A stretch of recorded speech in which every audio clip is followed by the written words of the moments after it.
Hello! Hi everyone. I hope అందరూ బాగున్నారనుకుంటున్నా. ఇవాళ వీడియోలో వర్క్ ఫ్రమ్ హోమ్ గురించి మాట్లాడాలి. లాస్ట్ వీడియోలో వర్క్ ఫ్రమ్ హోమ్ గురించి మాట్లాడాను.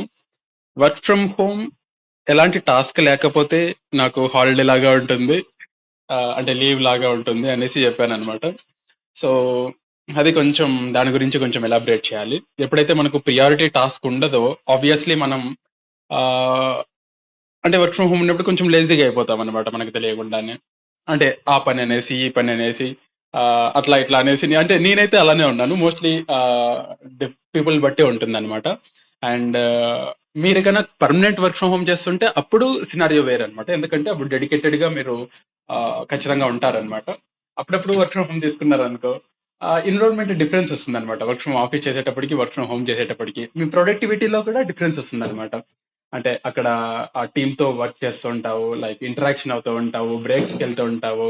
రిఫ్రెష్ అవుతూ ఉంటావు. Okay. Time to time food అలాంటివన్నీ తీసుకుంటూ ఉంటాం. ఓకేనా? బట్ వర్క్ ఫ్రమ్ హోమ్‌కొచ్చేసరికి టీమ్ ఇంటరాక్షన్ తగ్గిపోతుంది. ఆబ్వియస్‌లీ ప్రాపర్ బ్రేక్స్ అనేటివి అంటే రెగ్యులర్ బ్రేక్స్ ఉండవు. అండ్ ఫుడ్ కూడా టైమ్ టు టైమ్ ఉండదనమాట. ఏముందిలే ఇంటికాడే ఉన్నాం గదా! ఏదో ఒక టైమ్‌లో తినేద్దాం అట్లా అనేసి ఉంటామనమాట. అండ్ వర్క్ ప్రొడక్టివిటీలో కూడా చాలా డిఫరెన్స్ అయితే వస్తుందనమాట. సో, అలాగే నాకు గూడా అంటే నేను వెకేషన్ అని చెప్పాను కదా! లైక్ 2 వీక్స్ కాస్త 3-4 వీక్స్ అయ్యేటట్లుందనమాట. Due to some works. And upcoming వీడియోస్‌లో కూడా నేను చెప్తాను వీటి గురించి. టిల్ వర్క్ ఫ్రమ్ ఆఫీస్ ఎళ్ళే వరకు నేను కొంచెం చిల్ మోడ్‌లోనే ఉంటాను. అండ్ ఇలా జనరల్ టాక్స్ లాగా మాట్లాడతాను. దాని తర్వాత మళ్ళీ back to our professional work and some learning అనమాట. ఓకేనా? అంటే లైఫ్‌లో అన్నీ ఉండాలనేసి చెప్తున్నాననమాట. ఓకే. సో, మీరు కూడా అప్పుడప్పుడు ఎంజాయ్ చేయండి. అండ్ మోస్ట్‌లీ ఈ వర్క్ ఫ్రమ్ హోమ్ అంటే ఈ వీడియోలో టాపిక్ వచ్చేసరికి నేను అబ్జర్వ్ చేశాను. లైక్ ఒక కంటిన్యూగా ఒక 1 వీక్ అలా చేస్తే గన ఆబ్వియస్‌లీ కొంచెం డిలే అంటే లేజీగా అవుతాము. టాస్క్‌లు కాస్త డిలే అవుతా వస్తాయి.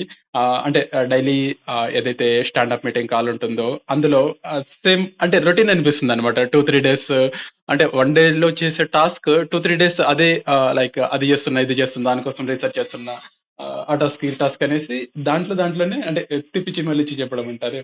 అలా అయిపోతుందనమాట. అలా అయిపోయింది నా సిట్యుయేషన్ కూడా.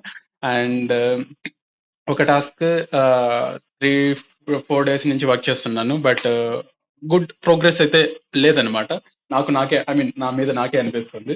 సో, ఆబ్వియస్‌లీ ఇది టీమ్ లీడ్ ఆర్ మేనేజర్‌కి అప్డేట్ చేశామంటే ఆబ్వియస్‌లీ వాట్ యూ డిడ్ అనేసి అడుగుతారనమాట. సో, నేను వీకెండ్ గూడా ఏదో ఒక టైం దొరికినప్పుడు దాని గురించి కొంచెం వర్క్ చేయాలి అనేసి డిసైడ్ అయ్యాననమాట.